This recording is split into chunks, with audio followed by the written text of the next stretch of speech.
संत यूहन्ना के अनुसार शुभ समाचार, अध्याय 10, चरवाहा और उसकी भेड़ें। मैं तुमसे सच सच कहता हूं, जो फाटक से भेड़शाला में प्रवेश नहीं करता बल्कि दूसरे रास्ते से चढ़कर आता है, वो चोर और डाकू है।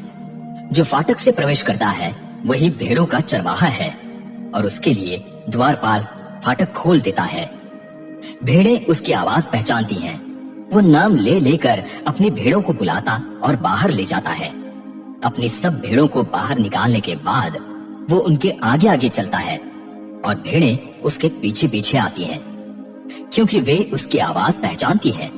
वे अपरिचित के पीछे पीछे नहीं चलेंगी बल्कि उससे दूर भागेंगी, क्योंकि वे अपरिचितों की आवाज नहीं पहचानती। यीशु ने लोगों को यह दृष्टांत सुनाया, किंतु उन्होंने नहीं समझा कि वो उनसे क्या कह रहे हैं।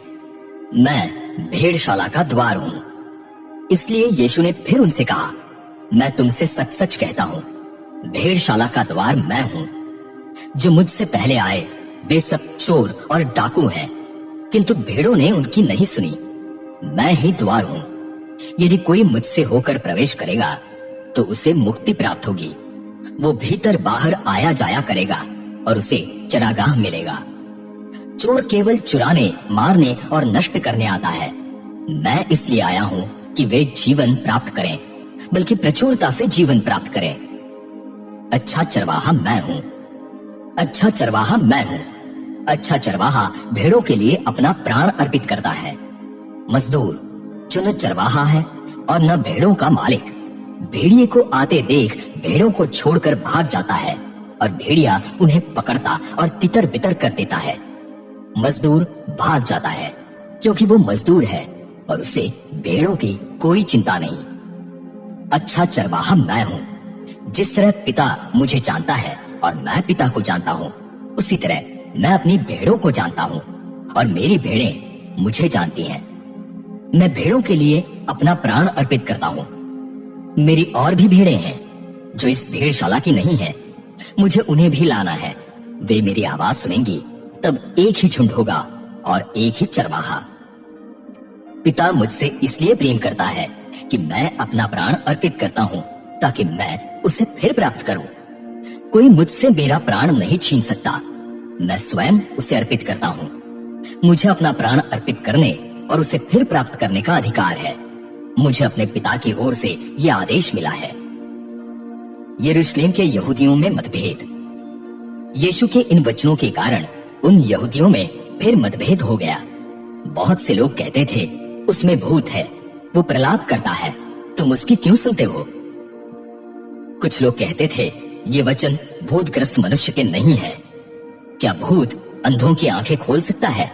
मंदिर का प्रतिष्ठान पर्व। उन दिनों यरूशलेम में मंदिर का प्रतिष्ठान पर्व मनाया जा रहा था। शीत ऋतु का समय था। यीशु मंदिर में सुलेमान के मंडप में टहल रहे थे। यहूदी धर्मगुरुओं ने उन्हें घेर लिया और कहा, आप हमें कब तक असमंजस में रखे रहेंगे?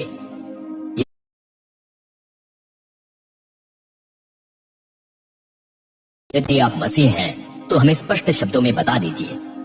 यीशु ने उन्हें उत्तर दिया, मैंने तुम लोगों को बताया और तुम विश्वास नहीं करते।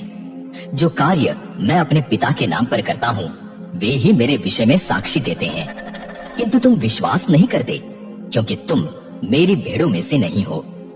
मेरी भेड़ें मेरी आवाज पहचानती हैं। मैं उन्हें जानता हूँ और वे मेरा अनुसरण करती हैं। मैं उन्हें शाश्वत जीवन प्रदान करता हूँ। वे कभी नष्ट नहीं होंगी और उन्हें मेरे हाथ से कोई नहीं छीन सकेगा। जो कुछ मेरे पिता ने मुझे दिया है वो सबसे महान है और उसे पिता के हाथ से कोई नहीं छीन सकता। मैं और पिता एक हैं। धर्मगुरुओं ने यीशु को मार डालने के लिए फिर पत्थर उठाए। यीशु ने उनसे कहा, मैंने अपने पिता की ओर से तुम लोगों के सामने बहुत से अच्छे कार्य किए हैं। उनमें किस कार्य के लिए मुझे पत्थरों से मार डालना चाहते हो?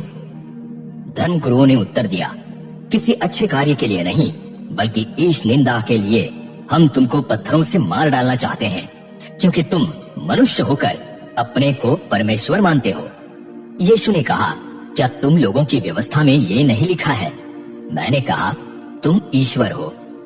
जिनको परमेश्वर का संदेश दिया गया था यदि व्यवस्था ने उनको ईश्वर कहा और धर्म ग्रंथ की बात टल नहीं सकती, तो जिसे पिता ने पवित्र ठहराकर संसार में भेजा है, उससे तुम लोग ये कैसे कहते हो तुम ईश निंदा करते हो? क्योंकि मैंने कहा मैं परमेश्वर का पुत्र हूं।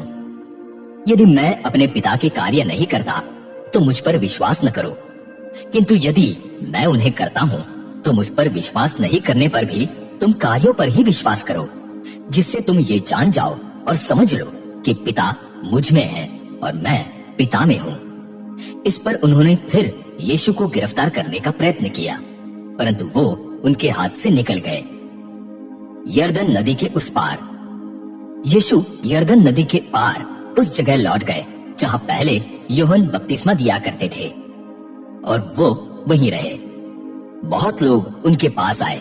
वे कहते थे, यूहन्ना ने तो कोई आश्चर्यपूर्ण चिन्ह नहीं दिखाया, परंतु उन्होंने इनके विषय में जो कुछ कहा वो सब सच निकला। और वहां बहुतों ने यीशु पर विश्वास किया।